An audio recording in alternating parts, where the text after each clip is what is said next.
Olá, galerinha do sétimo ano B, tudo bom com vocês? Eu espero que sim. Hoje a gente está aqui para dar início ao nosso segundo volume de apostilas, tá? Início basicamente ao nosso segundo bimestre, tá? Vocês peguem a apostila de vocês para acompanhar a leitura. A gente vai falar hoje sobre o continente africano, a África. É o capítulo 5 da apostila, página 2 até a página 18. Por favor, peguem a apostila de vocês para acompanhar. Aqui na página 2 e 3 vai falar sobre como o continente africano ele é diverso, ele é plural. Por que a gente vai chamar ele de diverso e plural? Porque dentro do continente africano existe uma grande diversidade de povos, de culturas convivendo. Ali a gente também tem uma grande diversidade de vegetação, de fauna, de flora, tá? Por quê? Porque ali existem desertos, ali existem florestas densas fechadas, ali existem savanas, ali existem oásis, tá? Ali existem uma variedade de animais, muitas que só encontramos ali no continente africano, nos safaris, enfim. Então é uma diversidade multiétnica e multicultural que o continente africano vai apresentar para a humanidade, né? Lembrando que vocês viram lá no sexto ano que foi no continente africano que surgiram as primeiras espécies de hominídeos que se tem registro, né? Os mais antigos que se tem registro. Então, pode-se dizer que a humanidade surgiu ali no continente africano, tá certo? Aqui no parágrafo da África com muitas histórias, vai falar sobre essa diversidade, tá? A diversidade, além dos povos serem muito diferentes entre si, a natureza também apresenta uma forma bem diversa. Eu acabei de explicar isso para vocês. Aqui na página 4 e na página 5 vão falar sobre essa diversidade do continente africano a respeito da África subsaariana, tá? Subsaariana quer dizer que está se referindo à África que se localizava abaixo do deserto do Saara, como vocês vão ver na página seguinte, tá? Olha aqui, a gente tem a parte norte da África, tá bom? Marrocos, Argélia, Líbia, Egito, aqui olha em verdinho, desse outro lado, a parte norte do continente africano. Vocês estudaram um pouco sobre essas civilizações, principalmente o Egito, quando vocês estavam no ano passado, no sexto ano. E agora a gente vai estudar a parte sul desse continente africano, tá? A parte norte ela também é conhecida como África Setentrional e a parte sul, ela também é conhecida como a África Subsaariana, porque ela fica aqui abaixo da linha do deserto do Saara. Tudo bem? Entendido isso daqui? Que bom. Qualquer dúvida, estou aqui.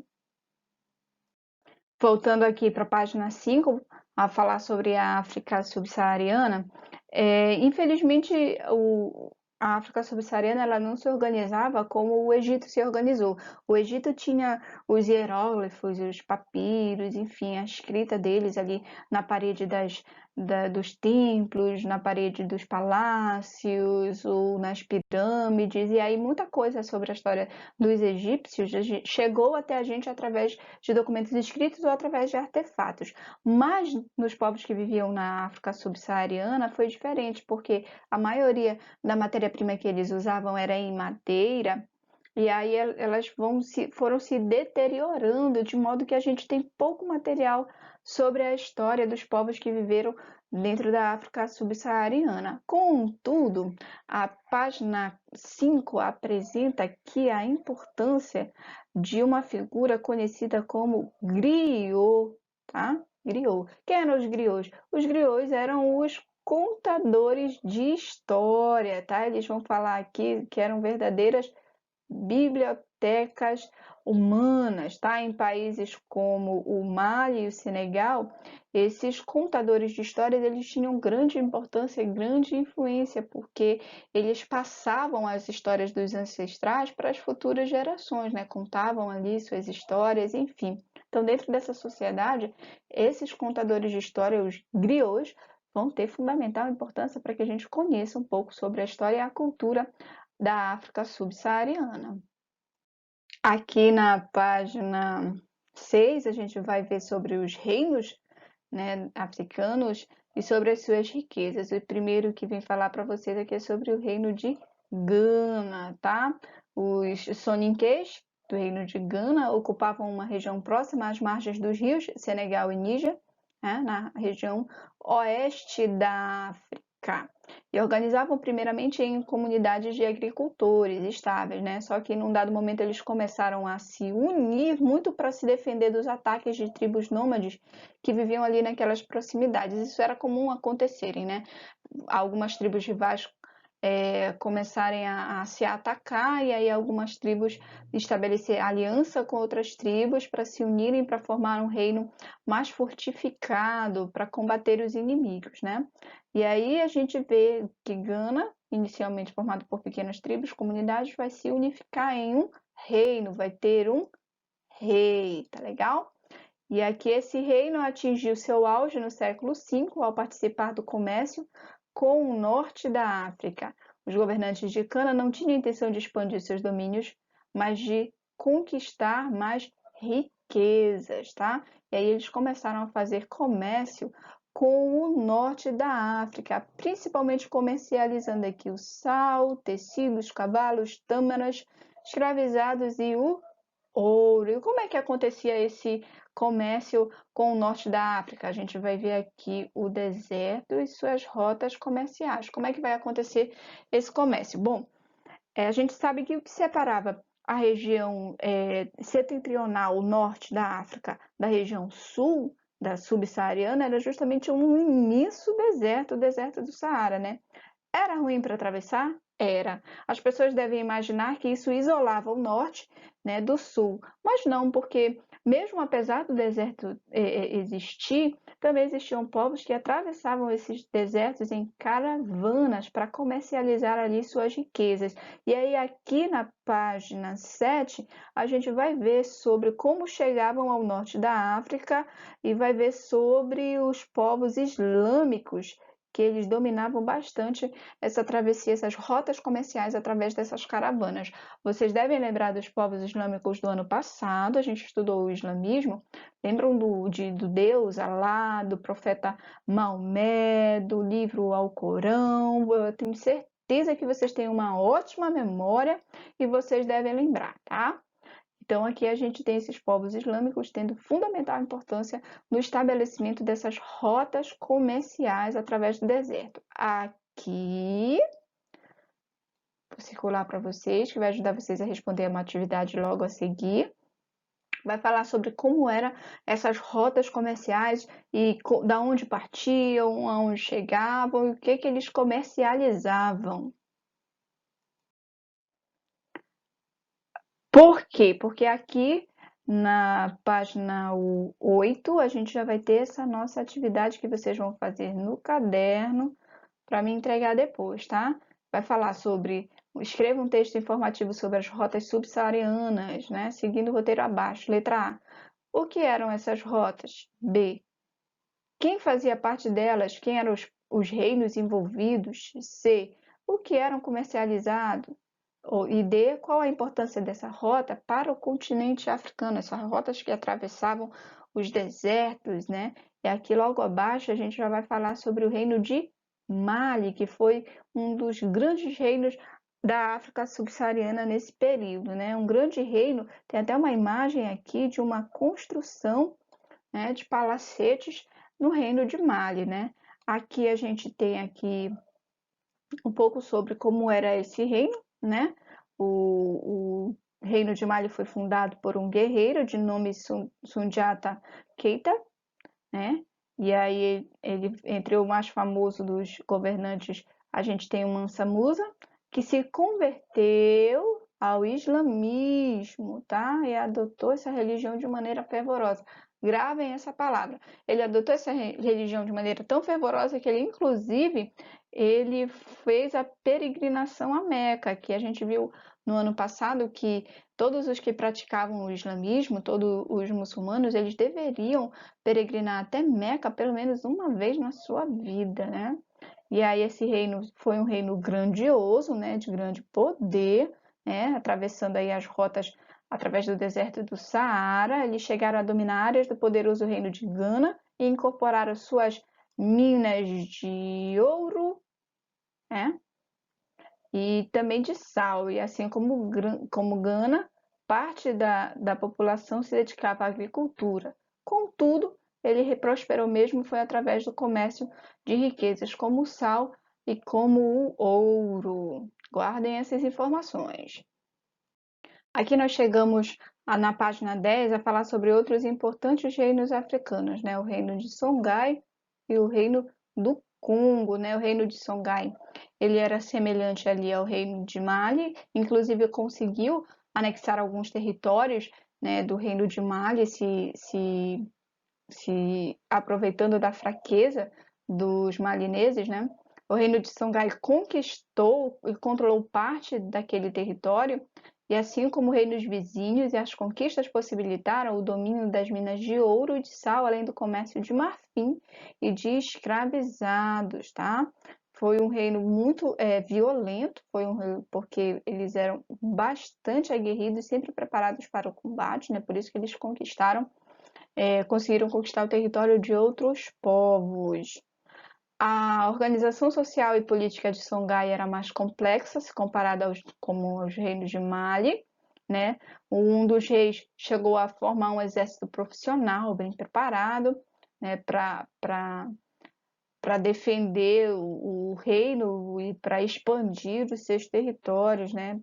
Com isso eles conseguiam dominar os outros povos, né? O reino de Songhai foi dominado no século XVI por populações que habitavam o norte da África, onde hoje se localiza o Marrocos. E aí a gente veio para o reino do Congo. O reino do Congo ele vai ter um diferencial em relação aos outros reinos de Gana, de Mali, de Songhai. Por quê? Porque o rei do Congo, ele não vai se converter ao islamismo, pelo contrário, ele vai se converter a uma outra religião, que é a religião católica. Por quê? Porque esse reino teve mais contato com povos portugueses, com os europeus portugueses de religião católica, né? E aí o rei do Congo, na época, ele se tornou um católico fervoroso e, inclusive, assumiu um nome cristianizado. Ele assumiu o nome, se eu não me engano, de Dom João. Tá aqui, olha, o Dom João I, o rei do Congo, tá? E então, como ele fazia bastante contato com os europeus que chegavam por ali, né, para fazer suas feitorias, ele começou a fazer contatos comerciais, né, procurando aí enriquecer o seu reino. O reino do Congo é importante a gente conhecer porque esse reino tornou-se importante fornecedor de cobre e de pessoas escravizadas para os comerciantes europeus. Inclusive, muitos dos africanos que foram escravizados no Brasil vinham aí do reino do Congo. E aqui a gente já tem a nossa atividadezinha, né? Primeira questão, relacione os reinos africanos, algumas de suas características. A gente tem A, Songhai, B, Congo, C, Mali. Você vai colocar. O rei era chamado Mansa. A, Songhai, B, Congo, C, Mali. Aí vai colocar as letrinhas nos seus devidos lugares, de acordo com as características desses povos, tudo bem? E aí aqui a segunda questão é para ler o texto. Esse texto aqui vai falando sobre os cronistas, os narradores, os arautos que viviam ali na África, no continente africano, na África subsaariana, olha, que dominava a palavra. Às vezes eles eram também excelentes poetas, olha, cabia a eles transmitir a tradição histórica. Aí o texto está falando sobre quem, né? Esse texto está falando sobre Gana, Griot, Manicongo, Mansa ou sacerdotes, né? Você vai marcar para mim qual seria a letrinha correta, tá? E aí, mais à frente, a gente tem uma continuação de exercícios. Aqui na página 12, tá? O Interpretando Documentos. Vamos fazer uma leitura rapidinho, diz assim. São numerosas as religiões tradicionais africanas. Tradicionais. A gente não está falando do islamismo, a gente não está falando do catolicismo, tá?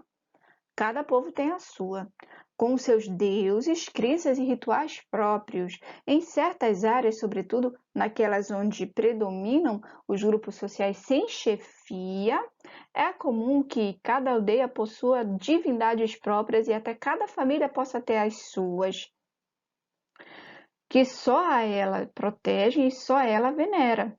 Em todas as religiões africanas, no entanto, ou em quase todas, têm relevo os ancestrais, entre eles se destacando aqueles que foram reis. O culto dos mortos é por isso generalizado, cabendo aos vivos, com seus sacrifícios, fortalecer o poder dos que os precederam. É bastante difundida a crença na reencarnação e cresce na possessão, isto é, que as divindades e os antepassados divinizados podem vir até os vivos, descendo no corpo dos fiéis. E aí a gente tem as questões sobre esse texto. Diz assim, letra A. De maneira geral, como podem ser descritas as religiões tradicionais africanas? Mais uma vez, não estou falando do islamismo, não estamos falando do catolicismo, do cristianismo. Estamos falando das religiões tradicionais que cultuavam os ancestrais, os mortos, os antepassados, os deuses, cada família podia ter um, enfim, é disso que a gente está falando. Letra B. Mesmo com as religiões ancestrais, vários reis africanos converteram-se a outras religiões. Indique os reinos em que isso aconteceu e a religião adotada. Relembrando, Congo, Mali, Gana, enfim. Quais foram as religiões que eles foram adotando? Já falamos sobre isso, acabamos de falar. Letra C. Quais eram os interesses dos reis africanos ao adotarem as novas religiões? Bom, é óbvio, né? A gente vê aí no último exemplo, que é o exemplo de Gana, que eles queriam ali fazer comércio, né? Enriquecer os seus reinos, né? Fazendo contato com esses povos de outras religiões e se convertendo a essas outras religiões, certo? Daqui a pouquinho eu volto para falar sobre o contato entre africanos da costa atlântica e os portugueses. Não saia daí, já já.